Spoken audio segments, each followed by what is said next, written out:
حضرت لقمان کا حسن سلوک۔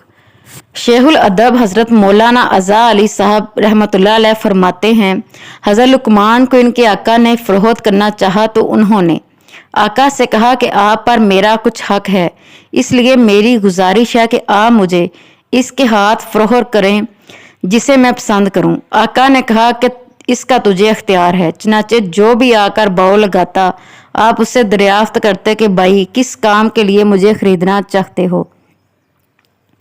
ایک نے کہا کہ اپنے دروازے کی دربانی کے لیے۔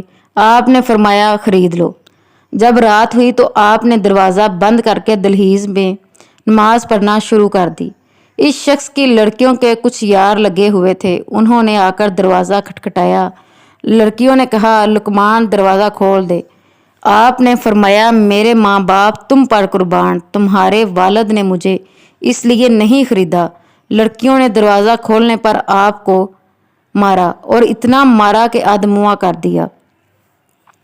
جب صبح ہوئی تو آپ نے ان کے والد کو رات کے واقعے کی کوئی خبر نہ دی۔ دوسری رات انہوں نے پھر ایسا ہی کیا، آپ نے پھر بھی ان کے والد کو خبر نہ دی۔ تیسری رات پھر ایسا ہی کیا، آپ نے پھر بھی خبر نہ دی تو وہ لڑکیاں آپس میں کہنے لگیں اللہ نے اس حبشی غلام کو اس خیر کے متعلق ہم سے بہتر نہیں بنایا۔ راوی کا کہنا ہے کہ 2 لڑکیاں ایسی نیکو پارسا ہوئیں کہ بنی اسرائیل میں ان سے بہتر کوئی لڑکی نہیں تھی۔ حضرت لقمان کو دنائی ملنے کا کیا سبب ہوا؟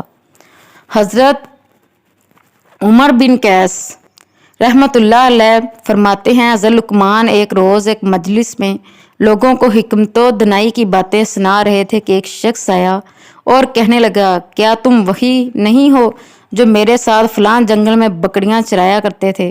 آپ نے فرمایا ہاں میں وہی ہوں۔ اس نے کہا پھر تم کو یہ مقام کیسے حاصل ہوا کہ مخلوق تمہاری تعظیم کرتی ہے اور تمہارے کلمات حکمت سننے کے لیے دور دور سے آ کر جمع ہوتے ہیں؟ آپ نے فرمایا کہ اس کی وجہ میرے 2 کام ہیں، ہمیشہ سچ بولنا۔ ایک دوسری روایت میں ہے کہ آپ نے فرمایا چند کام ایسے ہیں جنہوں نے مجھے اس مقام پر پہنچایا، اگر وہ تم بھی کر لو تو یہی درجہ تمہیں بھی حاصل ہو جائے گا۔ وہ کام یہ ہے اپنی نگاہ کو پست رکھنا، زبان کو روکے رکھنا، رزق حلال کھانا، اپنی شرم گاہ کی حفاظت کرنا، کام کی بات کرنا، عہد کو پورا کرنا، مہمان کا اکرام کرنا، پڑوسی کی حفاظت کرنا، فضول باتوں اور فضول کاموں کو چھوڑ دینا۔ Please like and subscribe this channel. Thanks for watching. جزاک اللہ، اللہ پاک آپ اور ہم سب کا حامی و ناصر۔